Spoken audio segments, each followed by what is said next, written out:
Hey everybody, I hope everyone's having a great week. I got a little weirdness going on with the microphone, but let me know if you hear everything okay.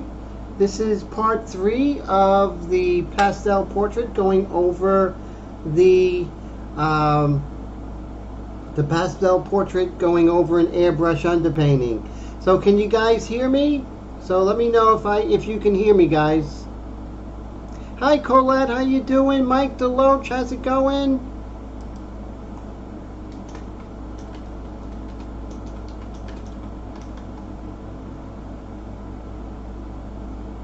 Okay, no one's answering me. Can you hear me, guys? Great, thanks Colette, I appreciate it. Different microphone going on right now, so I'm gonna have to fix it later, but it seems to be okay. So we have Colette all the way from Wisconsin. Great to see you.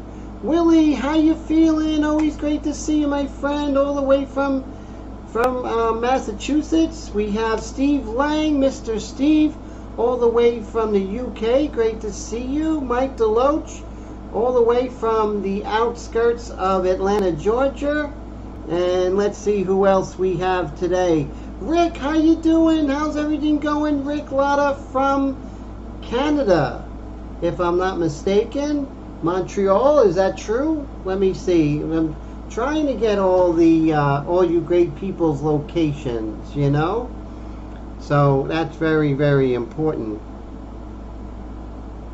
Oh, great. Okay, refreshing really helped. That's great. Thanks, Mike. I appreciate that. So today, Victoria, British Columbia. Oh, are you near Vancouver? Because I have some friends over there in Vancouver. They're really cool people. Actually, just Canadians all around are just like the coolest people, I think.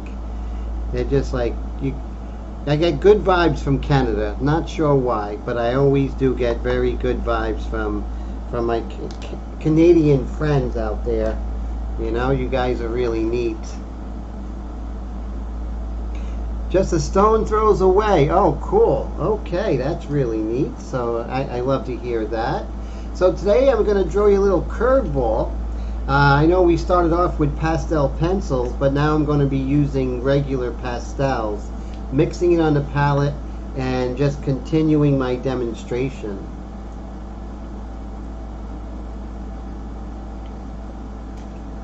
It is so hot here in New Jersey. I'm 5 miles from New York City, and it was in the 90s, I mean all day, and hot and humid. So I basically stayed in the studio, worked on my web page, worked on my website, you know, all that fun stuff. And so now we are here, and I'm so happy to hang out with everybody. So great turnout thus far. So what we're going to do is we are going to start to try and gain surface texture, and that's something I'll talk about. Surface texture is when the pastel surface gets a nice layer of pastel throughout, and you're no longer rubbing it on basically untreated area. So when the whole area is, oh, thank you, Steve. Steve says the website looks amazing. I appreciate that, my friend. So once the surface gets completely saturated with pastel, when you apply pastel after that, it's almost like working wet on wet. It's really a lot of fun. So I wanted to share that with you all. Let me go ahead and make sure I have a focus here. So what I do with my DSLR, I just keep blowing it up. Can I blow it up again? Yes. So now I try and get the best focus when it's blown up like this. And then now I know I have perfect focus on there, which is very, very, very good. Very good for you guys to see. Let me get some more triangle material. And I need a scissors, a pair of scissors. Here we go. Great. And alright, so now I'm going to make some triangles. So this is 1/16 of an inch foam core, and I'm just going to make a couple of triangles. And those triangles I'm going to be using as paintbrushes. which is fascinating to say the least. So I cut them into squares, and then I go ahead and I cut them into triangles. Squares or squarish color shapes, triangles. You can make the triangles all different sizes. You can make scalene triangles. You can make obtuse triangles, right triangles.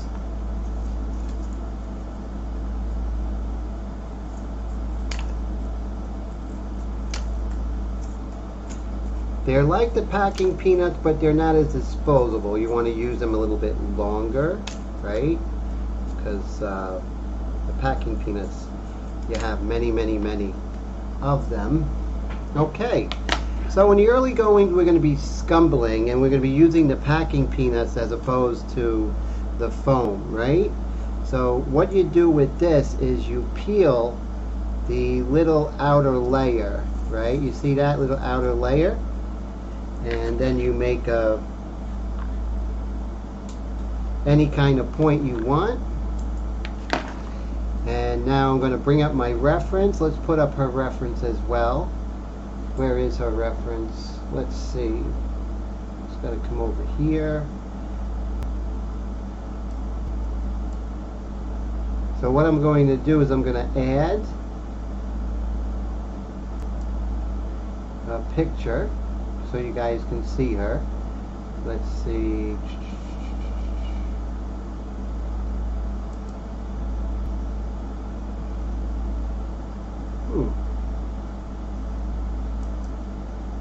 Here we go, image. And now I just have to find her, this young lady. There she is. And we're just gonna make her a little smaller, but you still can see her, right? We'll put her right over here.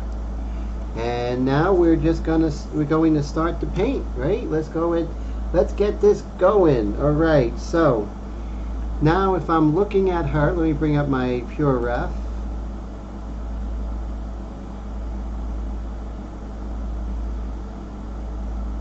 Let's see, where is she? Perfect. All right, so now we're cooking with gas. We're going to move over here.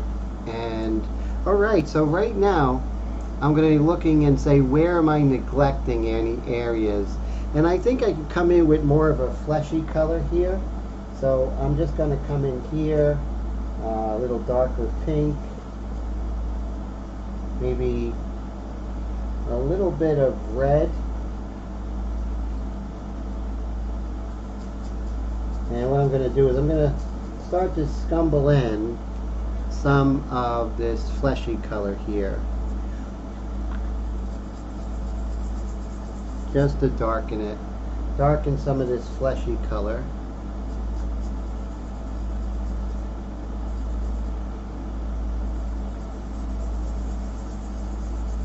Because I want to make sure that the all these values aren't like too washed out.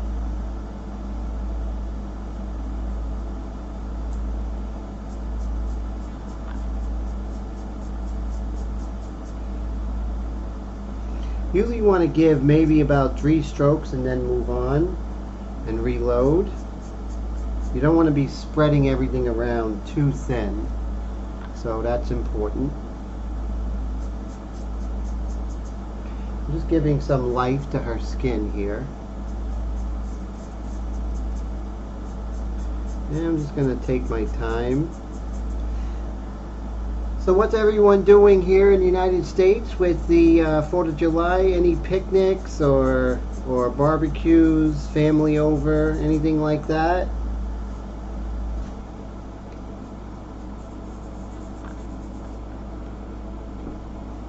Move this over a little bit, give me some room. And the thing is, always take your time. Never be rushed or flustered.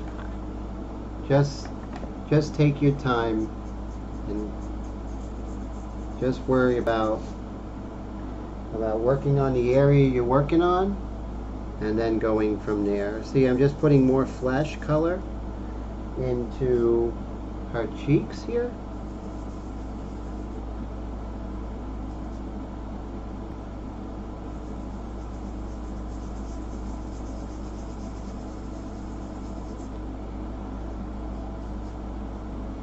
I can see here I'm going to come in with a little more of a red flesh here.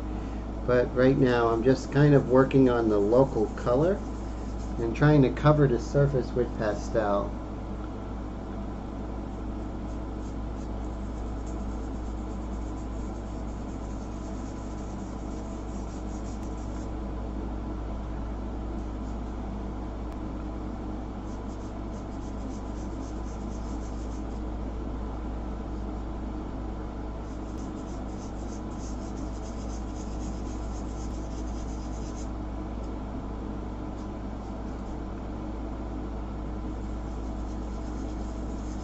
Okay, so what happens is that you kind of kill all the inner part of the foam core, so you're going to cut it and you're going to create a new edge.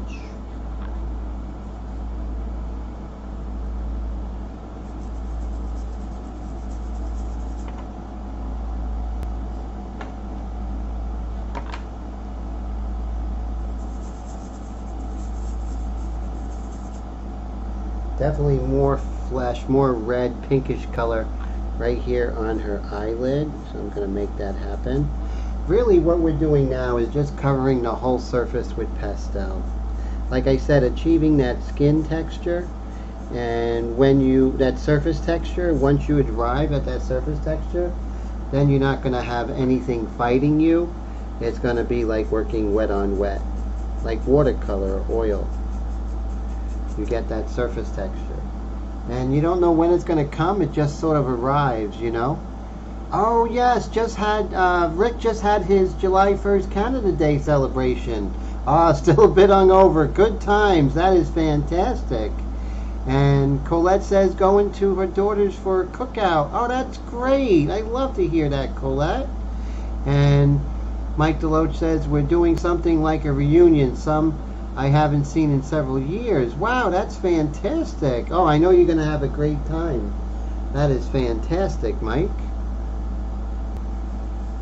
That sounds like a great 4th of July celebration.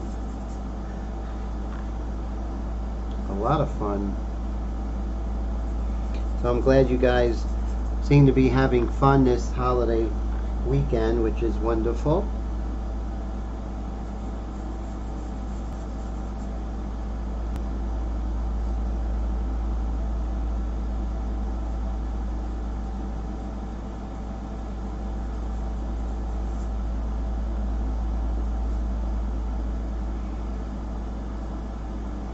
See over here, there's a little bit of a space.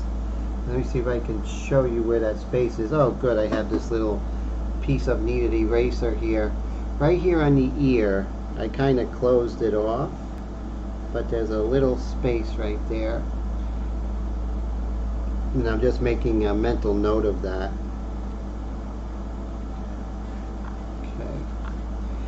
Now, let's go ahead and work on her nostril area. That's a very good area. I'm going to take a different triangle. Now with this, I'm going to try and find this sort of reddish color, and sort of a reddish orange color. Put that in there. What kind of value is it? It's kind of a dark value anyway. And I'm going to use the underpainting to my advantage. And I'm just going to try and bring some blood that is in that nostril, right? So it's kind of a brownish orange, but a light color. Like a burnt orange, I heard something like that called. So I'll put that in there. Like so. And then we have that pinkish color we were working on. And we can put that right up to this area. Again, we lose our point, so that's where the scissors come in. And we can just cut that and get a new point.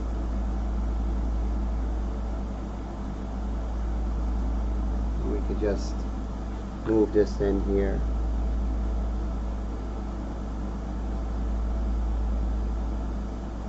And remember, Rome wasn't built in a day, so it's going to take time.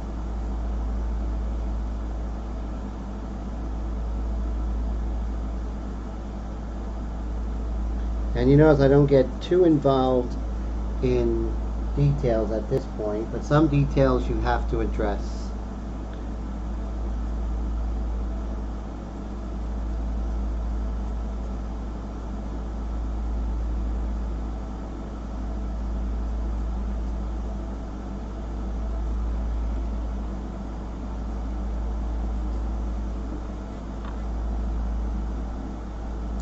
Willie, glad to hear that your eye is getting better, my friend. And Colette says that's great news. Yes, that definitely is. I'm going to bring this, that really nice burnt orange color. Let's bring that over to this nostril.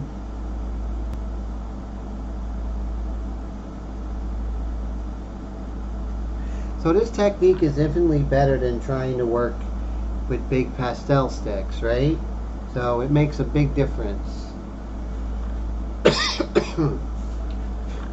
So as you can see, now I have this burnt orange color, and I can ask myself, well, where else could I use this burnt orange color? Where else would be a good spot for it?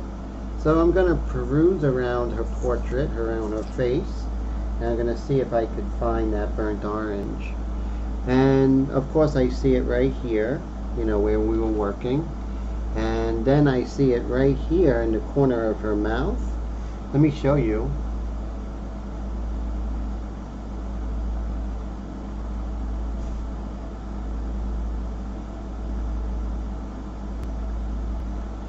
So we had it with the black and white underpainting with the India ink. It was gray, but now we're giving some life to it, right? Because it's not gray.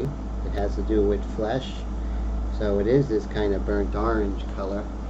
Remember, giving life to these areas of the underpainting. So one of the things that was really cool, I think the French academic called it dead color when they were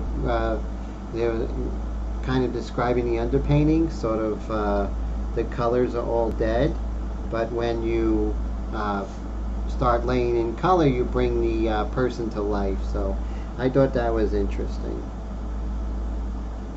A little dark right here. See that? I put a little dark right there. And right over here we can just put a little bit of life there. It looks scary up close, but there's a method to my madness. Okay, so we have that, and let's continue moving around and see where we could maybe add a little bit more of a pink color. So what I'm going to do is I am actually going to just apply some pinkish color. So when I look at it, it's more of an orangey color. So I'm actually going to take some new pastel here, and I'm just going to kind of rub that over here.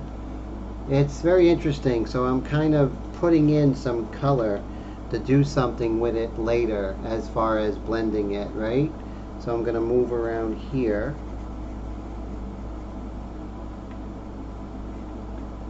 So today I'm going to show you a myriad of different techniques that I use to lay in color.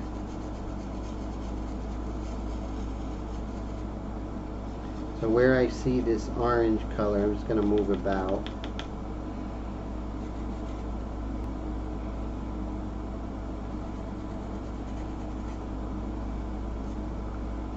Just wherever I see that orange, just going to move around.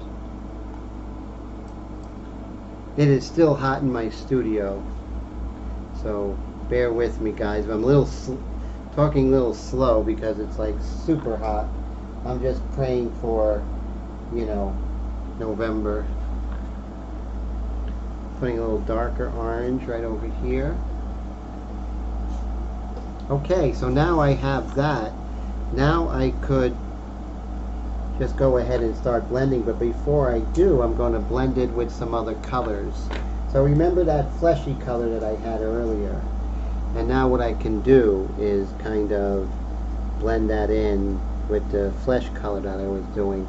And what that does, it kind of assimilates it to the rest of the area, kind of blending it in, but I'm kind of hitting the edges I want to hit. Same thing with down here. Not just blending it in, but painting with it and into it.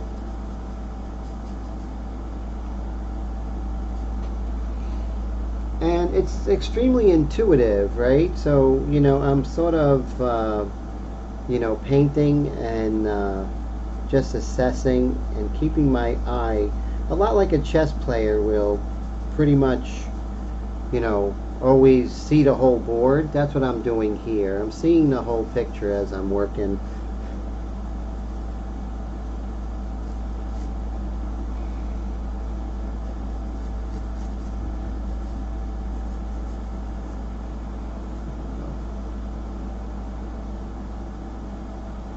Oh, thank you so much.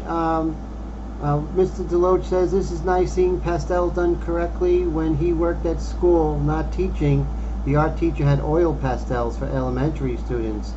Yes, yeah, the oil pastels are a disaster. I really think they should not be used. They're just so terrible. These dry pastels, Mike, are just so much better, as you know.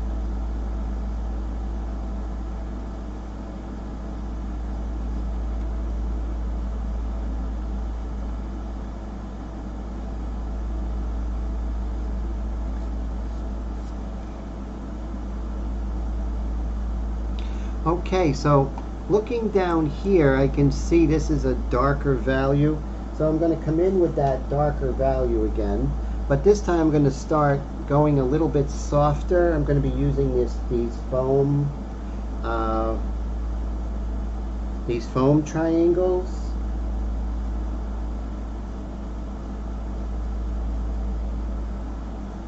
And this is kind of laying in the pastel a little bit heavier. And I usually only do about 3 strokes and then I reload. But you can see I'm getting areas that aren't getting as much pastel for whatever reason, just making sure that I cover the surface evenly. And then I'll adjust the colors as I go.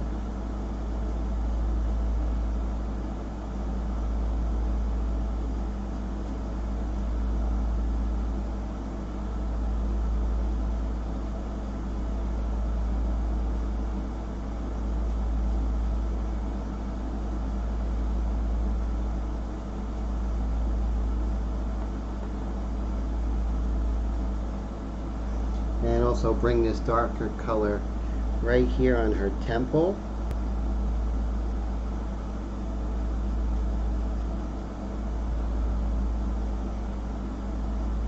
And as I'm working, I'm going from hard pastel to soft pastel. And you can see there are areas still on the surface where I'm fighting where there is no pastel yet. But that's going to actually change once we get that surface texture we're looking for.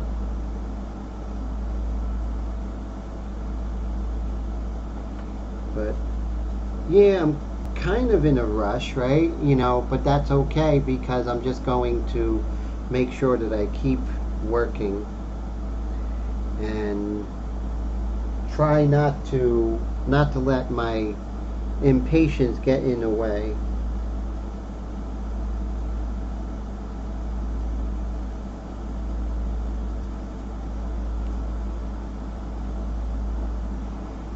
Hey Nameless, how you doing? Good to see you. You didn't miss too much. Maybe about 15 minutes at that. Nothing too much, you know. So, okay. So now we'll continue working, and I'm always going to assess the situation and kind of ask myself, where can I work? And I think I could work on her lips a little bit. So what I'm going to do is I'm going to move my light so that it's kind of directed at my palette. Let's see how that works. Okay, good. Now whether or not, okay, that's better for me. Let's see how that is. Wow, that's super bright, guys, but so now I just have to darken my exposure. Okay, so now I can see my colors, which is like super important. So I'm going to go ahead and mix my pinks of her lips, a little bit of orange in that pink, some of the flesh color, and now I'm going to kind of see where I am. Okay, so I'm working on the lighter area. I'm going to put in a little bit of a rich rose color.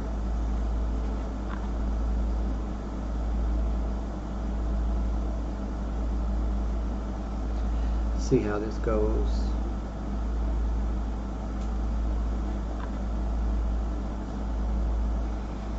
Right here I went a little crazy. Bring this over. See, with pastels you can put in some really nice rich colors and then calm them down later.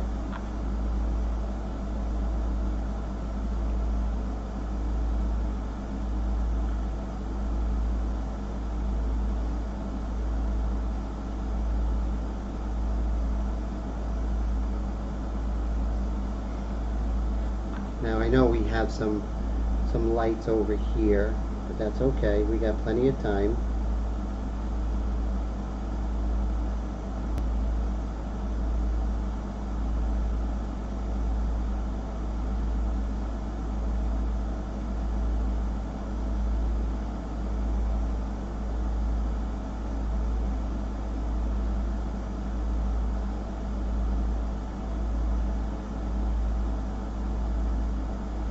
Okay, so now we can come in with the lighter colors, but first let's infuse some beautiful pinks in the bottom. It's a little unsaturated, or not as saturated as I would like it to be. So let's just add some saturation.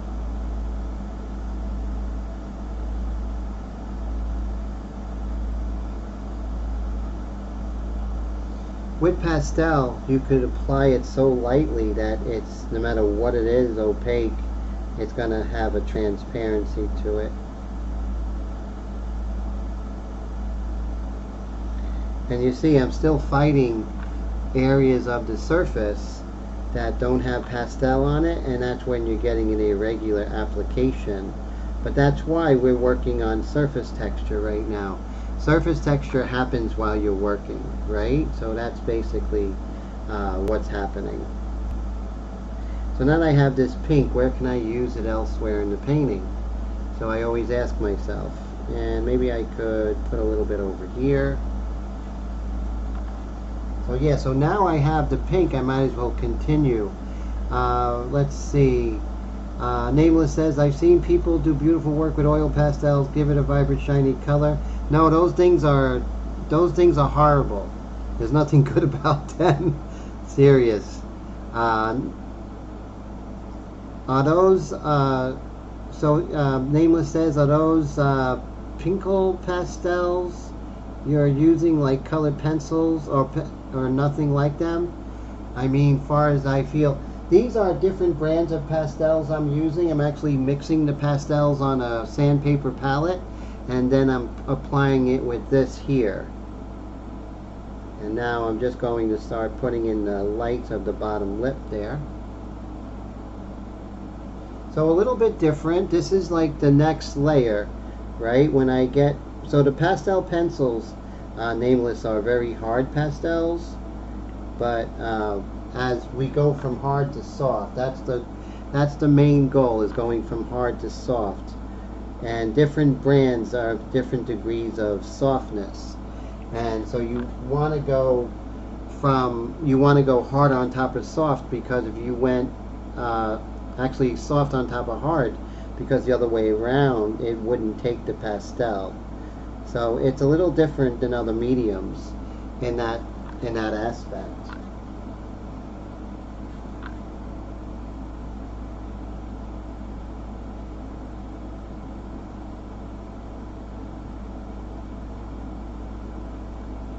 Okay, remember I always say that many times the adjacent area describes the form more than the area itself, and this is just one of those issues here. So I want to go and get the lighter colors on top of her lip there. So I'm going to come over here.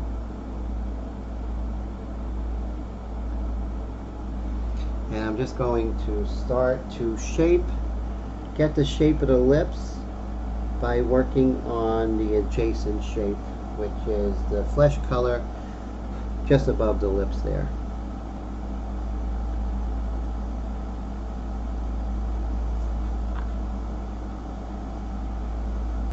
Same thing over here.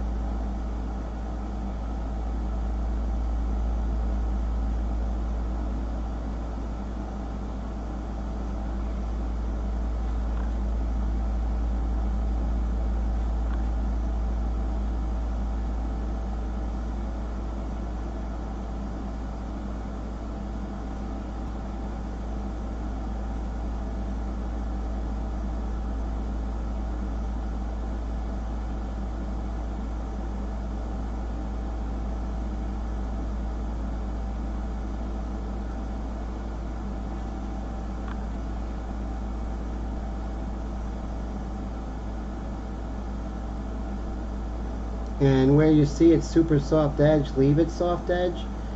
Don't create a hard edge because you think there should be one there. So if it is soft, let it be soft.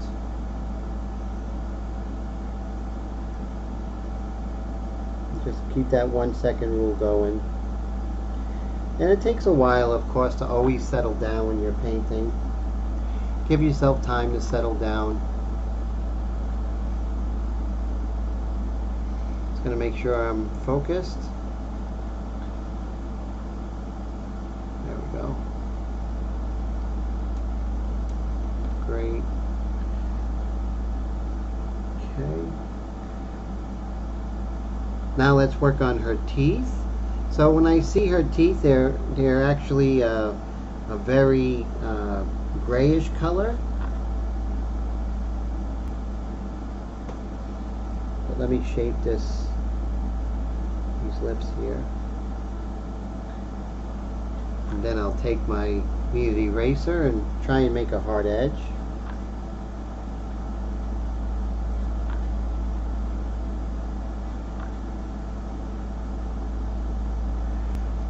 Okay. And then right here, it's a dark gray. I'm just going to hit that. Alright, so I'm going to start mixing. Is it a warm gray? I think it's like a greenish gray. So I'm going to get my white.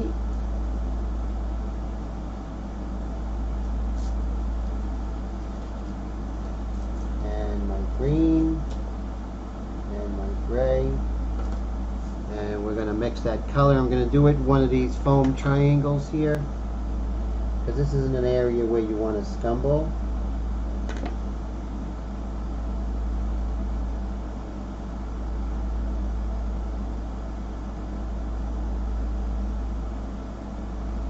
Let's see if I can get it right.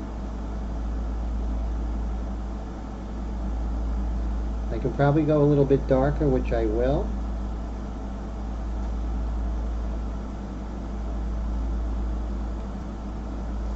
So I'm going to add a darker gray next to it.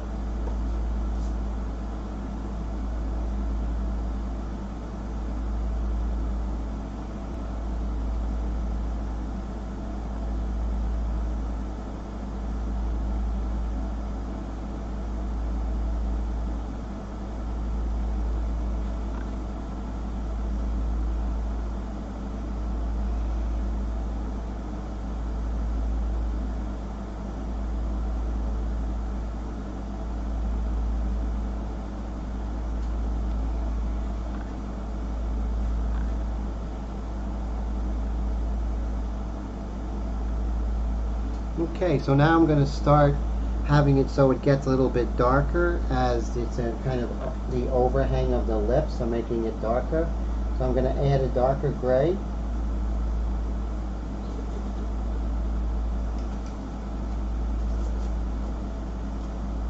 And take your time. If you don't see that gray right now, just keep looking until you find it.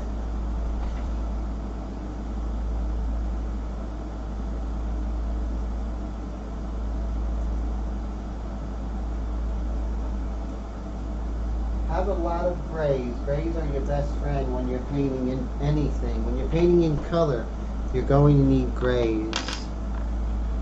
So, come over here with this darker gray. Add a little bit of black.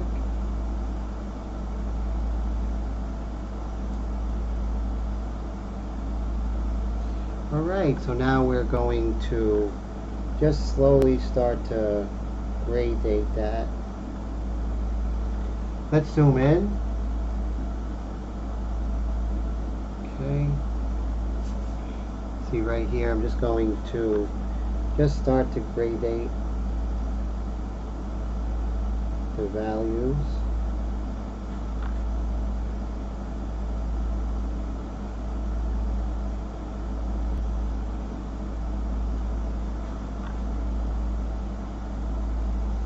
Rome wasn't built in a day, so take your time. There's no rush. There's no points for speed.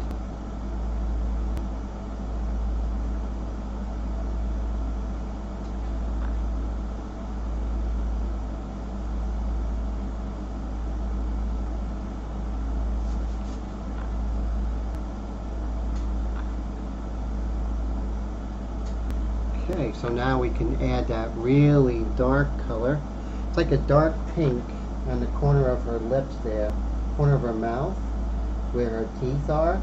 So I'm going to take this color, which is a Caput Mortem, and I'm going to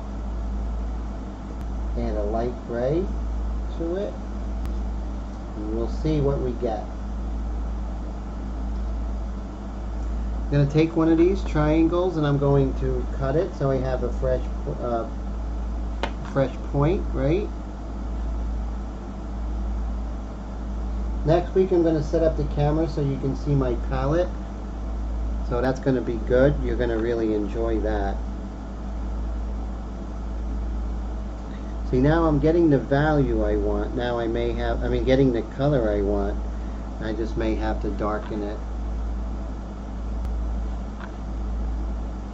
And I like this color I have because it actually is the dark of the upper lip too. So I'm going to hit that while I have it.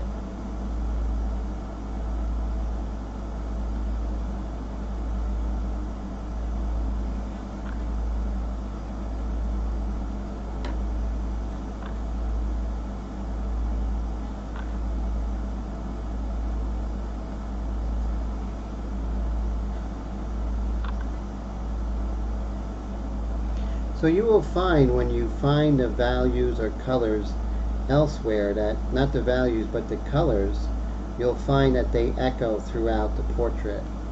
And when you do make note of those echoes and you use them correctly, your painting will have a cohesiveness, which is really what we're looking for. I can darken that up just a tad, so I'm going to add a little more black. Use black. Anyone tells you not to use black, please don't listen to them. Because they don't know what the heck they're talking about.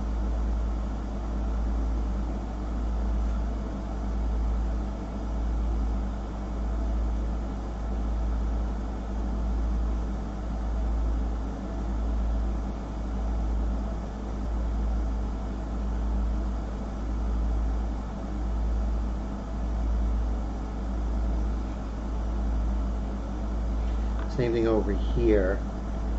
Light's hitting this bottom lip. So the colors are shifting a little bit. Kind of transparent shifts there. And notice that I'm building this up slowly. I'm not trying to mix the color correctly, perfectly, and put it down. No, I'm going to arrive at the color. That's the way the old masters painted. They arrived at the color. They weren't just trying to get it on there. 1, 2, 3.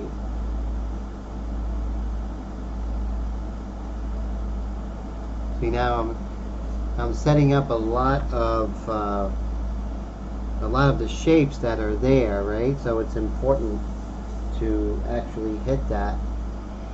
Now I have this color, and I'm just going to try and see if I could add shape by using this pastel here.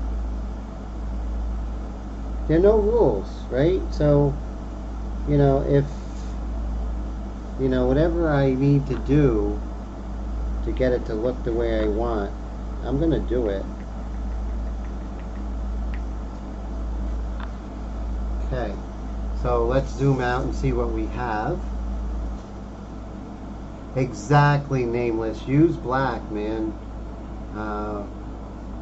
It's a really important color to use. I mean, it's actually crucially used. So I highly recommend it to use black whenever you can. It's just too important of a tool not to use because of some dogmatic way of whatever, you know, of the way that people see it. Her neck is a little blotchy because we haven't reached that surface texture yet. So I'm going to go down and kind of work on that. Of course, I'm going to use the triangles. You can see they get pretty beat up, so when they do, you chuck them. I'm going to be using the broad side here, and I'm going to be coming in with a this is interesting. It's a fleshy color, but it's more of an ochre color. So I'm going to be adding some yellow ochre to that original flesh color that we were putting over in the cheeks there. Just putting a little more ochre there.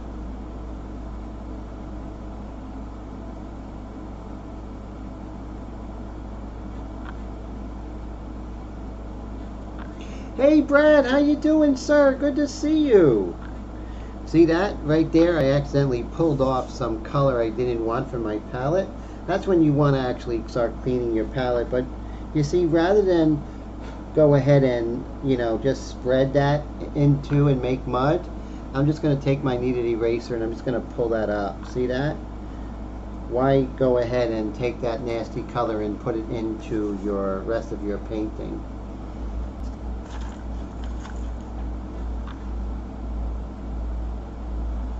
Okay, back to work here.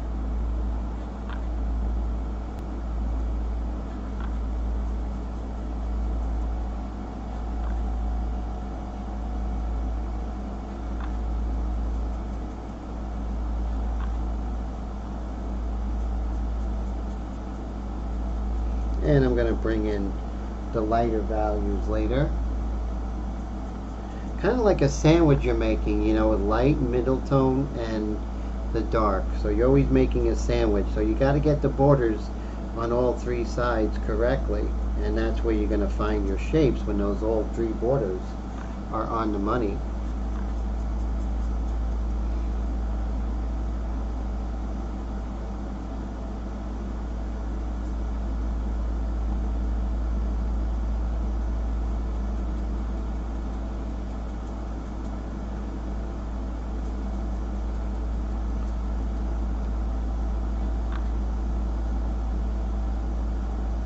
Oh, thank you. Brad says she's looking great. I appreciate that, sir, very much.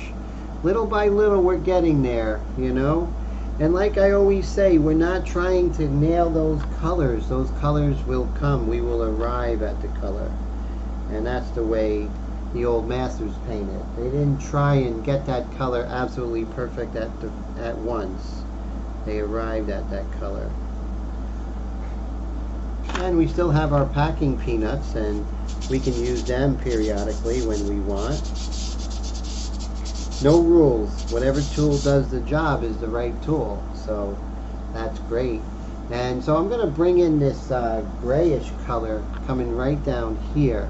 So I'm just going to look at that, and it's kind of an ochre gray color. So I'm going to get my yellow ochre type color here. I want to get a deeper yellow ochre, not too light. So I'm going to peruse my pastels here and see if I can get kind of a richer yellow ochre color if I have it here, or do I have to come over this other side. So before I start mixing, I want to make sure that I find the correct color. This is a very interesting color. It's quite dark, but that might do the trick. So I'm going to pull this over here, and And then it's kind of a gray, so I'm going to get a mid-tone gray with that. Actually, not quite mid-tone. And we're going to mix that with the flesh tone a little bit. Let's see how that works.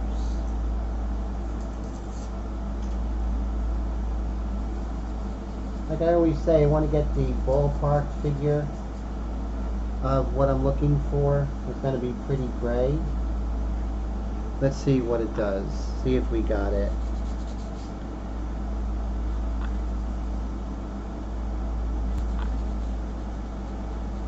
Yeah, I think we're getting that kind of translucency here that I'm looking for. I'm not trying to define it. I just want to get the ballpark.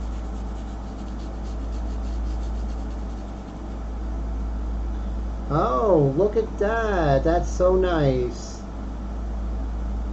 You know what? I learned how to remove you. Okay. Great. You're removed. And I'm going to report this person. And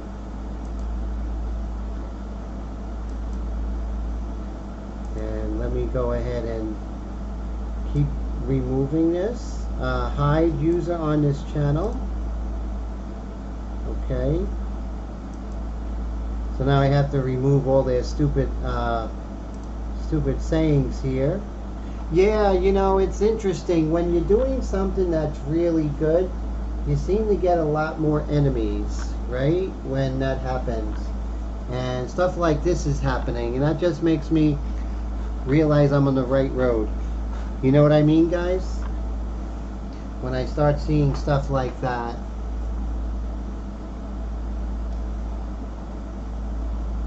Yeah, that's horrible. I just can't believe it that that person is actually, you know, doing that.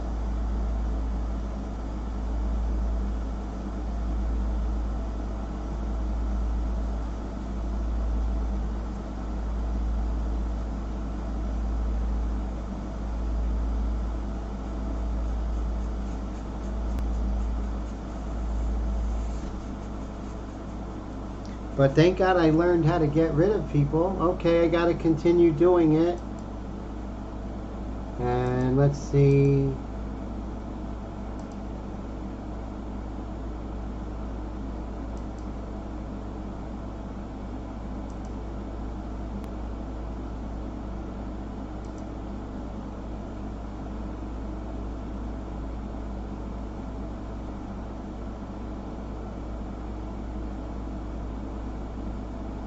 Yeah, they keep putting the messages on though, so they're real. I know you're joking, my friend. It's just, you know, I don't know how, but it looks like I have some enemies out there. But I'm not going to let it get to me. Just stay positive, because I'm doing this for you guys, right? To show you a part of the art world you might not have seen. And it might be something that you might, you know, really gravitate towards and love. So it's very frustrating when something like that happens.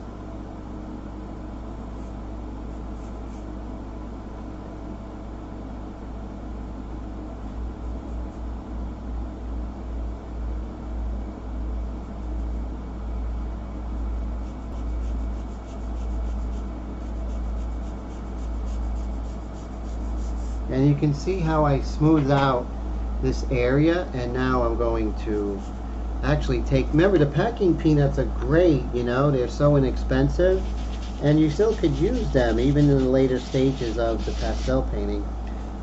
When you do blend, just make sure you're watching the blending where you are, and that you're getting that. There we go. And then over here, so that's looking really nice. I'm very happy about how that came out. That kind of yellow ochre gray is really nice.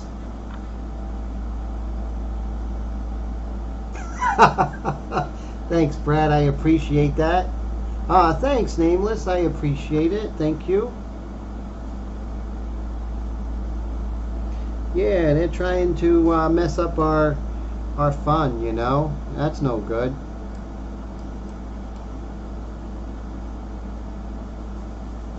And we're just, I love this like yellow ochreish kind of color here.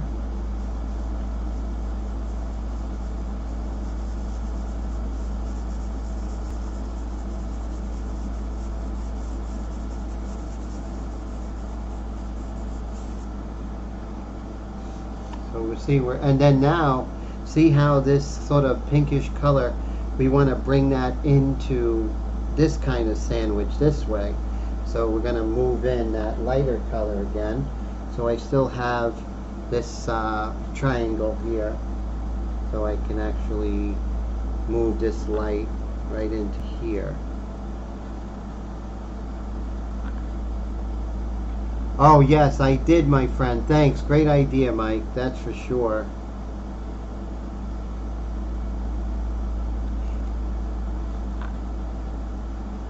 Thank you, Steve. Definitely. I'm not going to let them get in the way.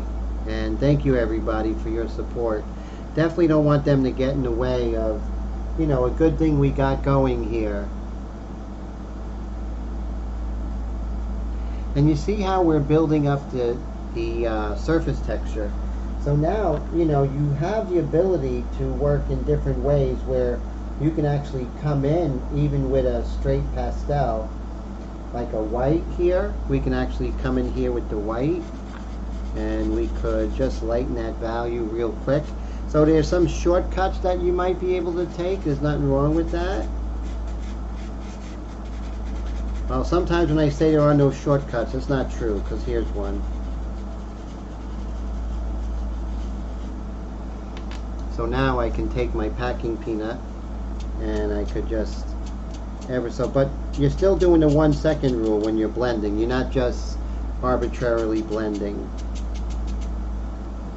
And you're just keeping everything soft, bringing this in a little bit.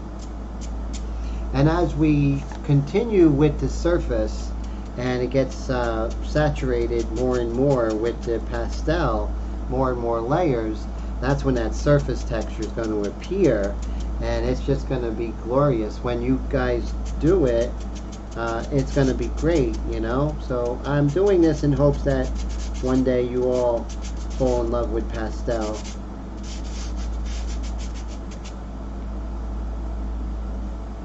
So right here you can see it's a little blotchy. So I'm just going to come in here and I'm just going to try and get this a little even. Try to kill the blotchy.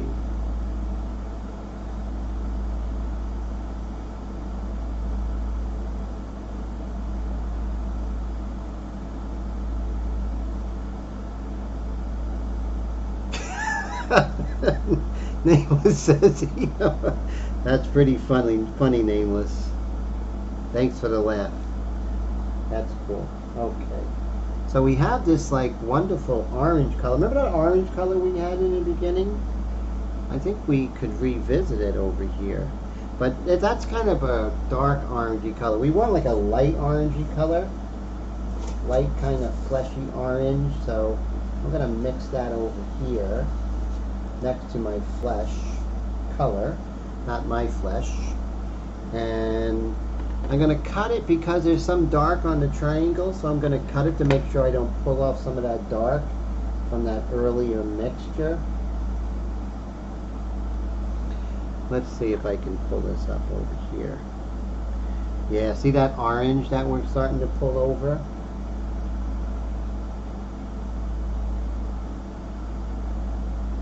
And I know I'm working a bit on the neck, but I'm kind of was ignoring it, so I'm just giving it the attention that it deserves.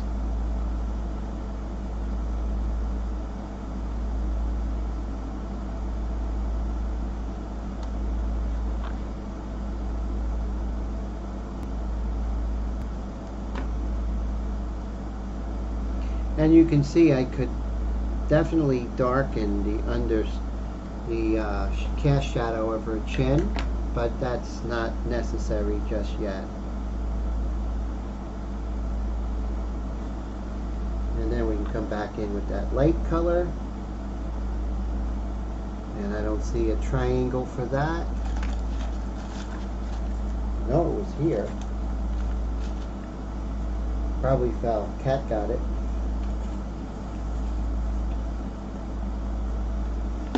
Okay, bringing that fleshy color.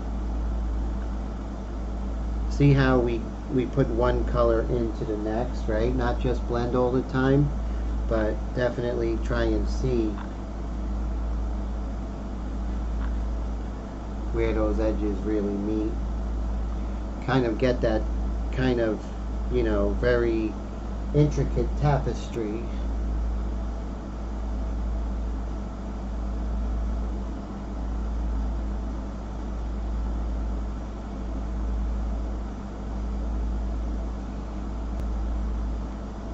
There we go. So you can see how we're kind of arriving where we want to be. And that kind of rich kind of color here, I'm going to go ahead and bring that up to her chin. Remember that kind of yellow ochre kind of shadow we put over here? Let's go ahead and put that over here as well.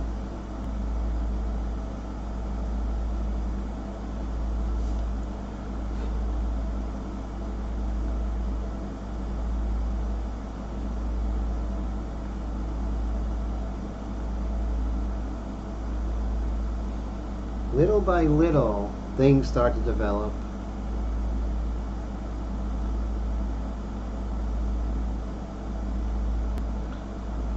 And then the colors, they start to come close to what you're painting. So it just takes time. We can always glaze over this and adjust, right? Always, always.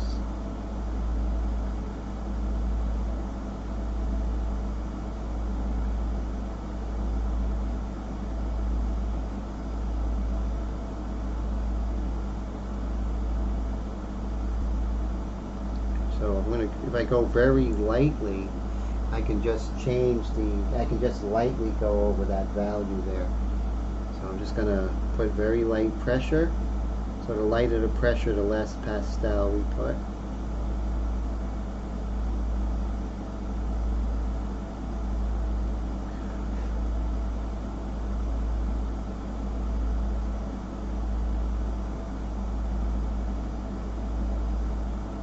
In pastel, often you are drawing while you're painting.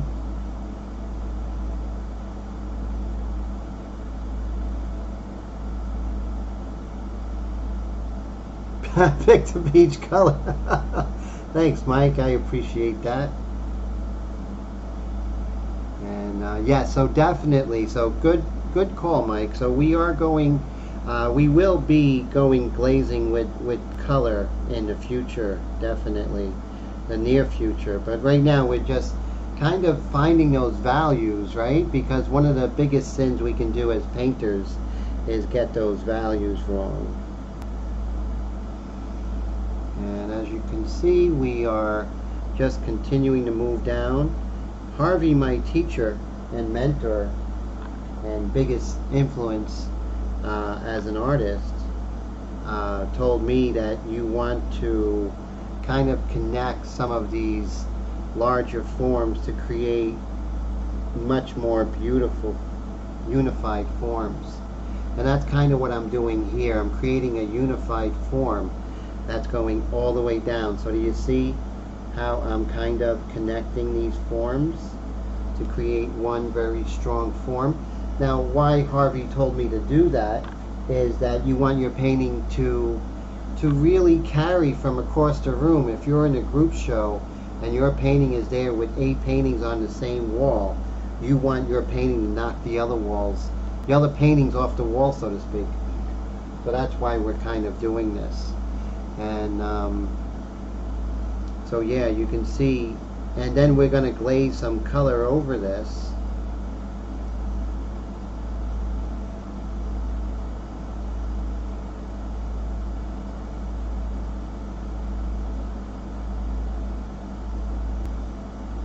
Thank you. That's so nice. Nameless says, why does the painting look more beautiful than the reference? I appreciate that. That's so cool for you to say, and I'm honored. Hey, Mr. Roy, you just got back. Roy from Jersey. How you doing, my friend? And Brad says, that's the whole point, Nameless. He lets you in on all the best secrets when you take his classes. Oh, thank you, Brad. And thank you so much, Steve, and I appreciate that. So glad that Mr. Roy is back in town. So that is so cool. And so we're getting close to the surface texture. Not quite there yet, but we are getting close. One of the things you're going to have, because with pastels, makes your hands, like, I'm a very clean pastel painter, like maniacally neat. But I like these, which every pastel painter needs to have at least 3 packages of these wipes in the house, because nothing cleans your hand, not even soap and water, like one of these baby wipes can.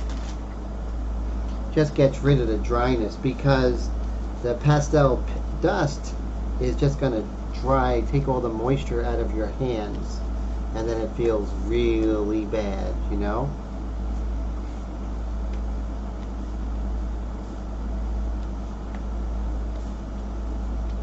Okay, so it is after 9, but I always give you guys more time, so I'm just going to take a water break.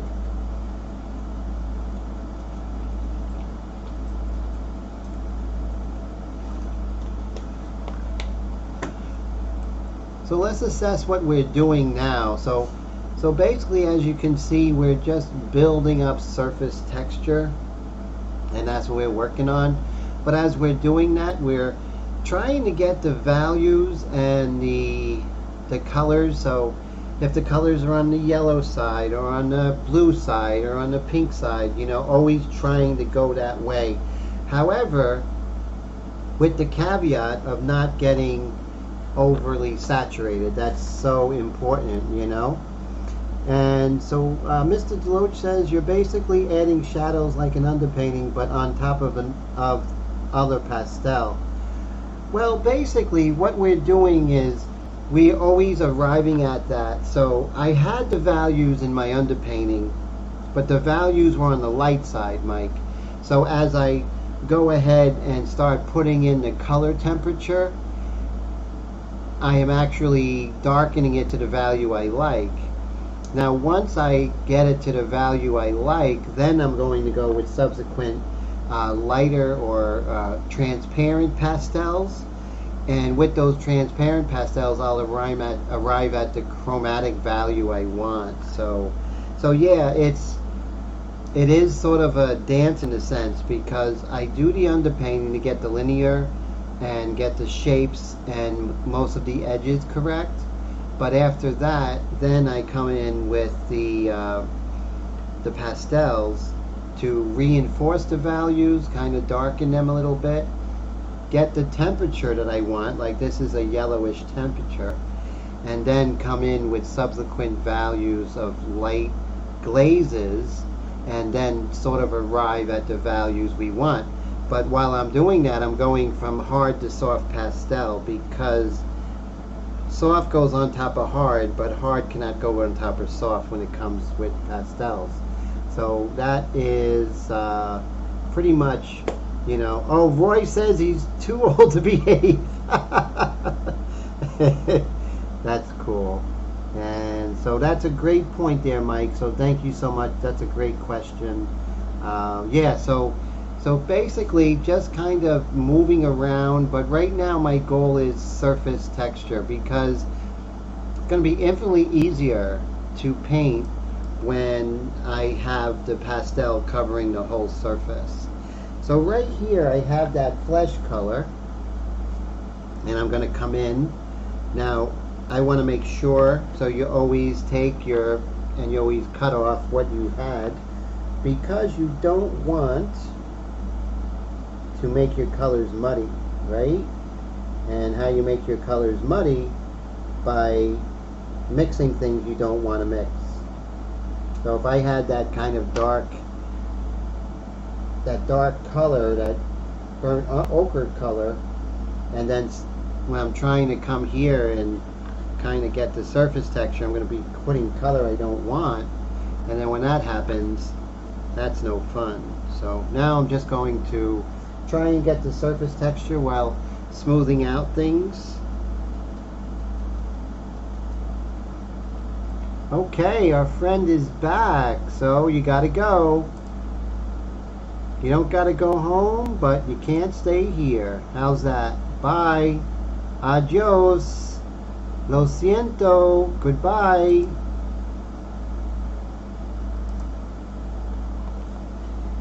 So it only takes a few seconds to get rid of them, but they're going to be a jerk their whole life. And we're just going to keep coming over here. Thanks, Steve. I got rid of them. Sorry about that, sir. Sorry that people got to come and try and, you know, mess with the live stream.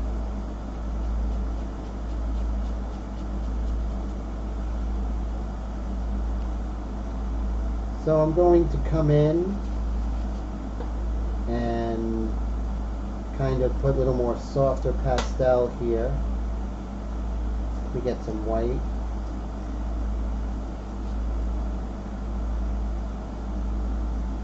Gonna mix that.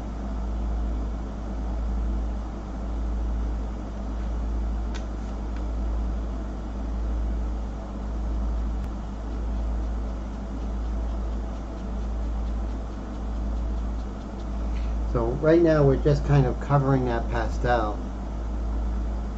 Oh no, I'm actually, it's a weakness in the, because I actually, I'm hiding the user from the channel. I'm also put the user on timeout, and then I am also reporting them. So let's see. So hopefully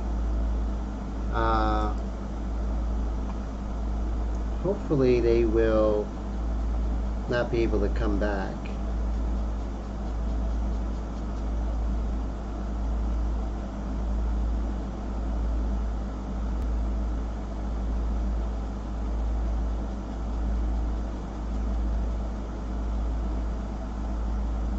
Beautiful. So now I'm starting to see the shape of her face here, you know, these kind of contours on the inside, and that's nice. And that's what happens when you're working on the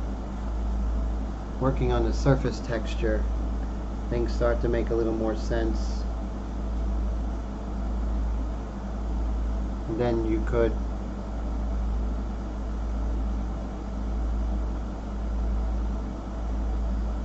yeah, that's so true. That's so true, Mike.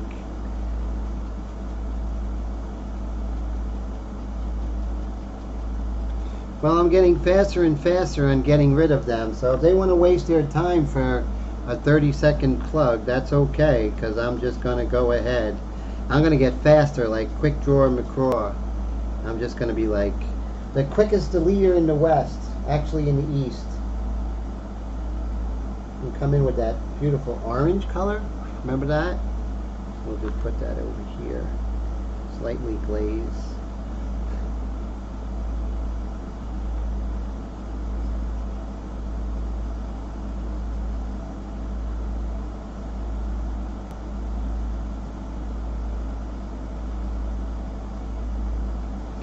So I'm glad to be able to give you all some extra time here, because I love yous. And you know, I can definitely, you know, work on this on my own, right?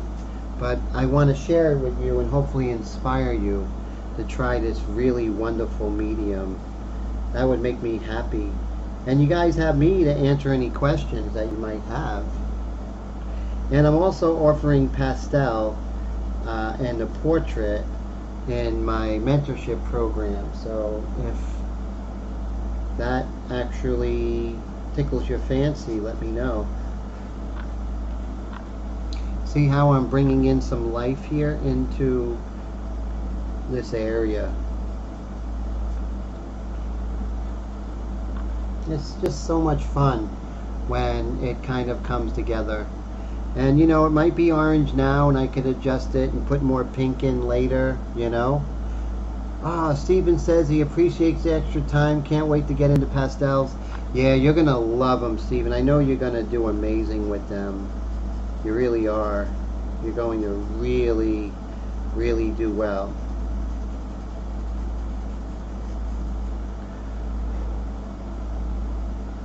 So it is 4th of July, and I know everyone is, you know, a lot of people are out there with barbecues and as Jack Nicholson says, noodle salad, right? Nameless says, don't let the spam frustration carry over to your work. Notice discovering more. No, not at all. This is just different techniques. See, the thing is, I've been painting since I was like 14, and I appreciate that. Since I was 14, I was painting seriously, meaning being in serious art classes and everything like that. So I could pretty much paint under any circumstance, any emotion, quite frankly, except depression. Depression is rough, but I did paint during my depression. Actually, during my most depressed time is when I got into the airbrush.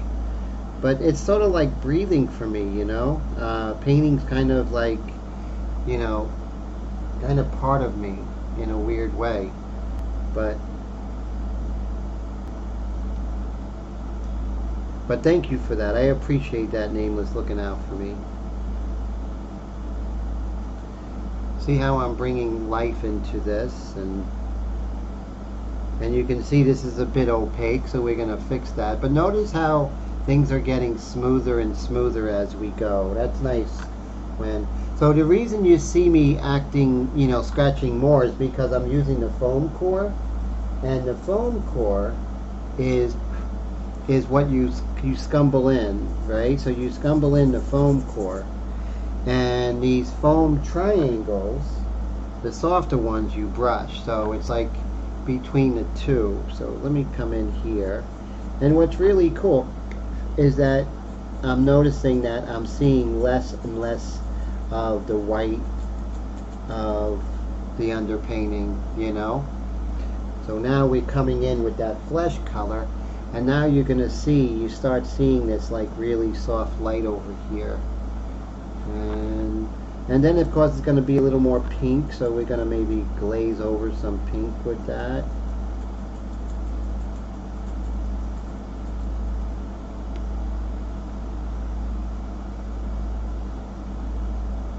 Yeah, depression is rough, you know.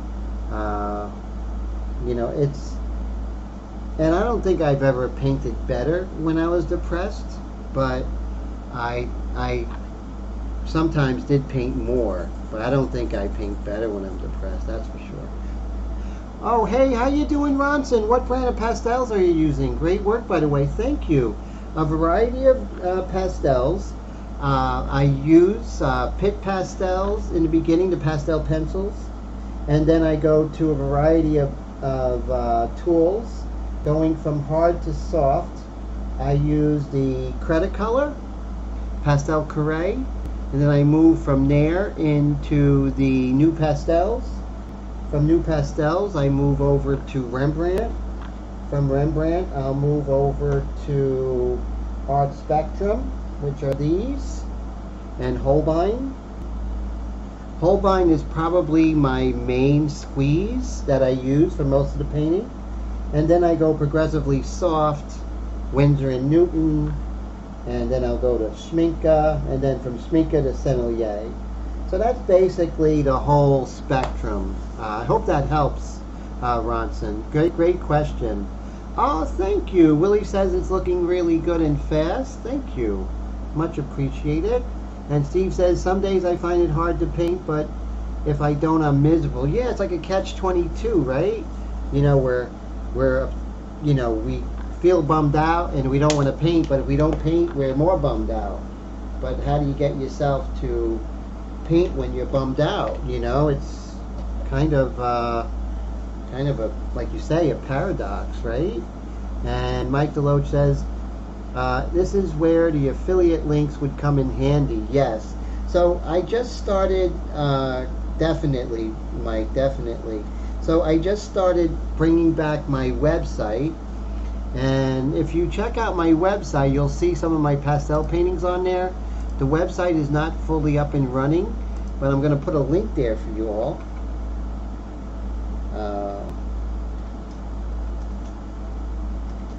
It's my old domain, which is paintedglyphs.com, where I have over 20 years. And I'm just pulling that up. Okay. So I'll put a link to my paintings. And these are my pastel paintings, and I want to share that with you. Let's see if I can do that. So here you go. Here's the link, guys. So go check out the website and see what you think. And yeah, Nameless, so you've been dealing with depression and anxiety for years. It never really goes away. Just learn to manage it. I'm so sorry, my friend. Oh man, if I could help you in just the littlest way, then that is like enough to encourage me to continue doing it. Because it helps me with my depression, and if it helps anyone out there, then that is so great. And that's it, you know, it's like the way I feel God works is when you do things to help other people, you get helped automatically. So I feel that, definitely. So that orangey color, I'm just going to put that orangey color in the flesh again and move that over. So really having a lot of fun. I'm going to work on this a little bit for the rest of the night, you know, after I leave here. And from there, you know, we'll catch up next week and we'll just work on her until she's done. But yeah, any question you all have, I'm definitely here for you. Oh man, that is great. So that's amazing. If I could help you feel better, Steve, thank you for sharing that. That's so encouraging to me. You know, that I often wonder sometimes, am I doing the right thing by spending all my time doing this, you know? I mean, so I often wonder, you know, am I doing the right thing? Is this the right, you know, this is my right calling, all that stuff. But, you know, when you guys say stuff like that, I know that I'm on the right path. So you can see she's we're starting to breathe some life into her. We got to make sure we don't get muddy. We got to keep those colors nice and vibrant, right? Nice and vibrant. That's so important. Let's keep this going. So we're going to go until 9:35. So we got another 15 minutes. And you see I'm getting rid of all the little areas that haven't been covered with pastel yet. And that's important because that's that surface texture we're really trying to gain. So right now I'm kind of rubbing in because I'm using that foam core. So when I'm rubbing in, it's much more transparent when I'm rubbing in. Plus I'm actually blending at the same time. So I'm kind of smoothing out this beautiful woman's face.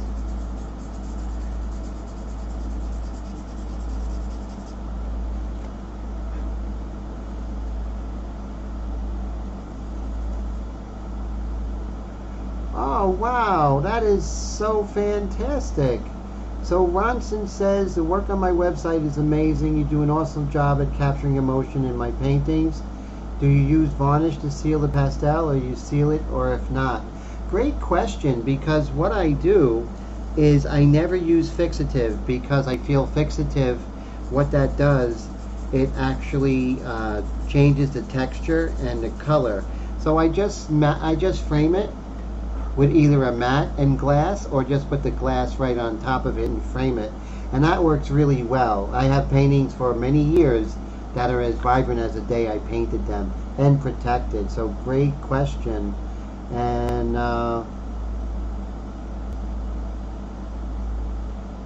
that's cool. Nameless is giving some support to Steve. That's great. And Mike says you might consider putting ASMR in the meta description. There are several ASMR creators that include Oh wow, that's pretty cool. I'll be like, this is ASMR. Now I'm gonna go ahead and I'm gonna paint the background. That's cool. Oh, that's so great that I have a calming effect. That is amazing. So thank you for that. Thank you for sharing that encouragement to me. Surface texture, because you'll see, even though I think I painted everything in, there are areas where I didn't paint. And that's where we're getting the kind of the difficulty of, you know, areas where you're not getting a smooth blend. But you just take your time. Eventually you'll get it. You're trying to get it, yet you're not trying to get it, right? You're trying to get that surface texture, but on the other hand, you're kind of not. You're just painting and you're just kind of working on that. Ooh, there's some nice white light color over here. So I'm going to bring this value up with this flesh color and the foam here. So right here, it's much lighter. So I may come with the white pastel because I can. And this is how you can kind of lighten it up really quick, right? You can kind of speed up the process. When you've been painting as long as me, you do anything you can to get things done a little bit quicker because your mind is working so fast, you know? When I'm painting in pastel, I kind of feel like the rest of the world is in slow motion, and I'm kind of like, I mean, the rest of the world is going at a normal speed, and I'm going, everything here is like in slow motion. That's how I feel. So sometimes I might do things to speed things up a little bit that go against the normal flow of painting.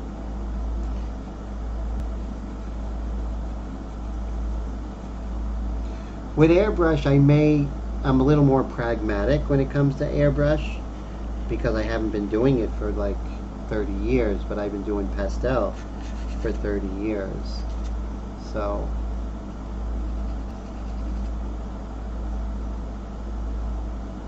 just pulling up this, and just don't be in a rush, right? So make sure that I'm just coming over here. So let's see anything I missed. Nameless says, does Tim offer pastel classes as well as just airbrushing? No, it's all the same. So when you're with me, you're going to be learning how to airbrush and use the inks so you can do a pastel underpainting and then work in pastel. So that's the secret ingredient when it comes to working in my mentorship program, because we do pastels as well.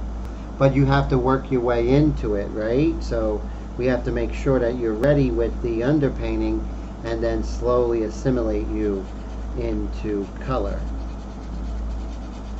But definitely.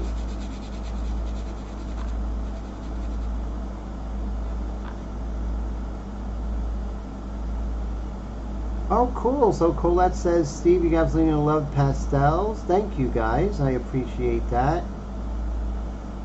I am the less hair version of Bob Ross. I'll take it.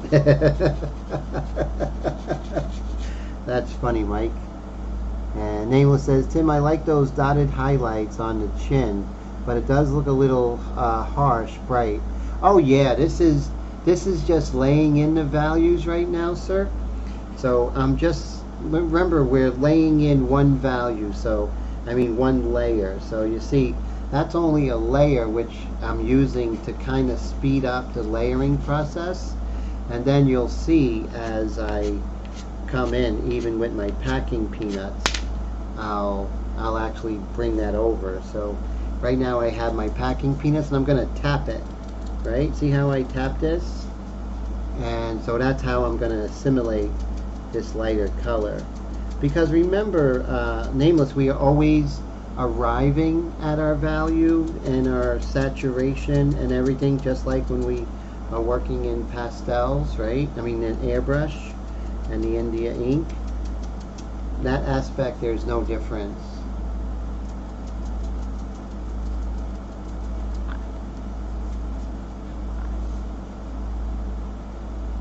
I can see I could work on her lips a little bit, the drawing of the lips, but that's nothing that we can adjust rather easily.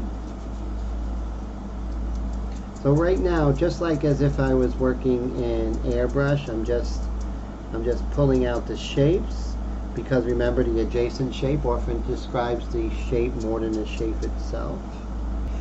Two things I'm doing. I'm also getting rid of the blotchiness that is there. Three things I'm doing. I'm arriving at the values that I want, and then also kind of even faster getting to that surface texture. So remember, I do have kneaded eraser, and I use that as yet another tool. So I'm going to take the kneaded eraser and I'm going to make it really flat and long, give it more surface texture. And you see I could actually pull up some of these lights that might be a little too strong, and so definitely we could work on that. And just continue to move around, have fun, and then we could bring some of that dark color up into the light here.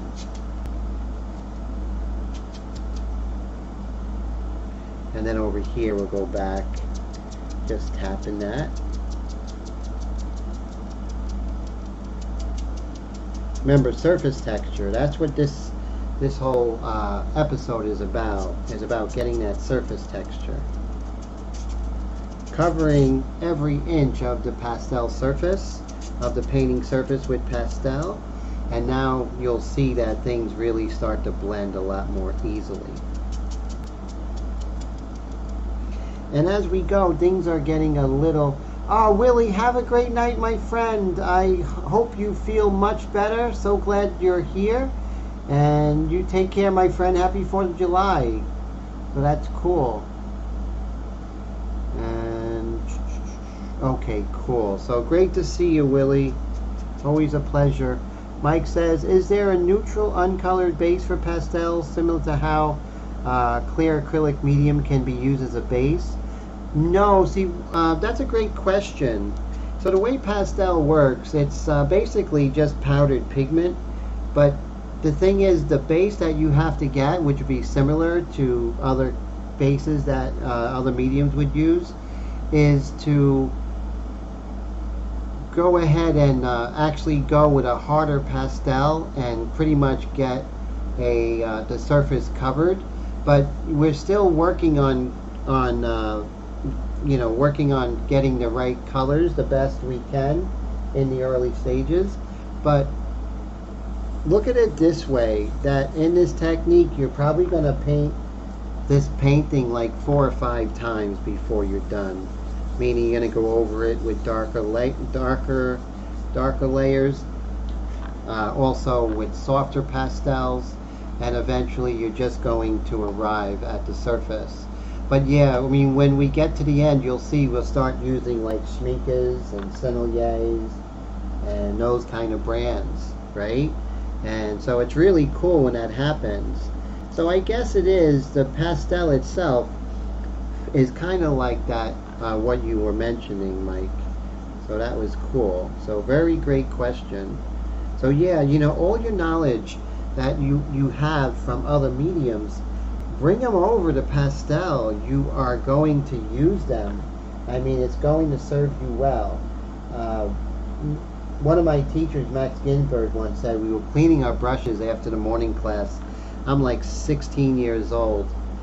And I remember sitting there and asking him, and I said, if I master oils, would it be easier for me to master other mediums?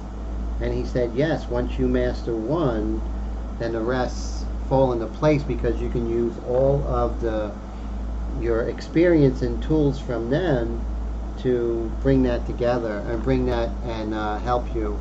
So yeah, great observation there, Mike.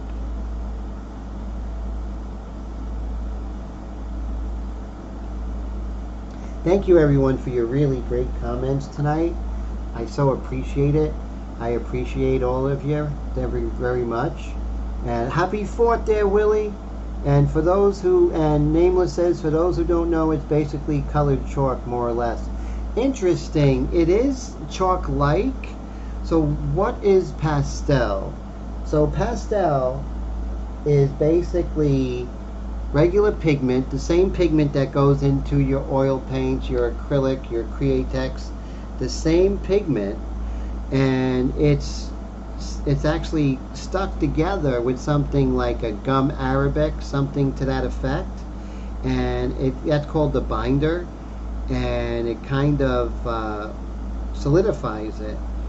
And when we drag this over the surface, basically we are releasing that pastel onto the surface. And that's why when you're painting in pastel, you want to make sure that you have a rough surface that can actually hold that pastel. That's why pastel would never work well on a smooth surface. It just would never work well on it. So definitely think about that. It's much more, so chalk is like, it's like mostly made out of a different material with a little bit of pastel. But a good pastel is actually pure pigment. So some people might say that pastel painting is not pure painting, and I always made me laugh, because the definition of painting is to the mixing pigment and applying that pigment to the surface, and with a brush or with something else. But nowhere does it say any kind of mediums or water or anything. So if you ask me, pastel painting is one of the purest forms, if not the purest form of painting. I always have that argument.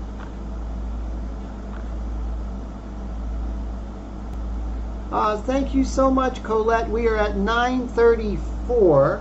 How are we doing, my friends? We doing well? So I hope so. I hope you guys really enjoyed this. I mean, I enjoyed hanging out with you so much. I mean, you guys and girls are just these amazing people. I hope you know just how amazing you are and how important these live streams are, and I get to talk to you and hang out and just have a relaxed atmosphere of just like mutual support all around. So I really do hold those as precious. God bless you all. And if you have any questions, always drop me a line. I'm always happy to hear from you. So if you have any questions, just let me know, and I'll be more than happy. And thank you so much, Colette and Steve and Brad and Mike. You guys are amazing, and Nameless, and anyone that I did forget. Mike Deloach, of course. I mean, that's amazing questions tonight. Rick Ronson, so glad you're here. Brad, of course, always a pleasure, my friend. And Mr. Roy, definitely can't miss Mr. Roy there. He's an amazing guy. So thank you everybody for hanging out. You guys are amazing. I will see you on Wednesday for the Airbrush live stream, 9:30 p.m.